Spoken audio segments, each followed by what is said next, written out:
সুনামগঞ্জের সরকারি জুবিলি উচ্চ বিদ্যালয়ের মাঠে আয়োজন করা হয় জামায়াতে ইসলামীর কর্মী সম্মেলন। এতে প্রধান অতিথি ছিলেন দলটির আমির ডাক্তার শফিকুর রহমান। কর্মী সম্মেলন উপলক্ষে সকাল থেকে খণ্ড খণ্ড মিছিল নিয়ে জড়ো হতে থাকে নেতাকর্মীরা। বেলা বাড়ার সাথে সাথে লোকে লোকারণ্য হয় সরকারি জুবিলি উচ্চ বিদ্যালয়ের বালুর মাঠ।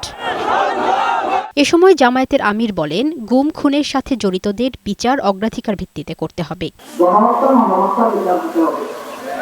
এবং যাদেরকে গুম করা হয়েছিল এবং এখনো গুম করে রাখা হয়েছে, এর দুটি অপরাধের অবশ্যই বিচার হওয়া লাগবে। এটা এই কারণে প্রতিশোধ নেওয়ার জন্য না, বরঞ্চ মানব সমাজকে কলঙ্ক মুক্ত করা। কেউ খুন করলে খুনি হবে, তারপরে হচ্ছে কি হবে, এটার জন্য সবাই দেখে এখান থেকে শিক্ষা নেয়। এই কারণে এদিকে বর্ষায় চট্টগ্রামের জলাবদ্ধতা নিরসনে জনসচেতনতায় শোভাযাত্রা করেছে মহানগর জামায়াত ইসলামী। সকালে চট্টগ্রাম প্রেস ক্লাবের সামনে থেকে বের হয় শোভাযাত্রাটি। এ সময় চট্টগ্রাম মহানগরের আমির শাহজাহান চৌধুরী বলেন, বিগত সরকারের দুর্নীতির কারণে হাজার হাজার কোটি টাকা ব্যয় করলেও জলাবদ্ধতা নিরসন হয়নি। কর্ণফুলীতে অবৈধ দখলদার আগামী 15 দিনের মধ্যে সম্মানিত বন্দরের চেয়ারম্যান সব লিজ বাতিল করে কর্ণফুলীর অবৈধ স্থাপনা আপনাকে অবশ্যই ভেঙে দিতে হবে।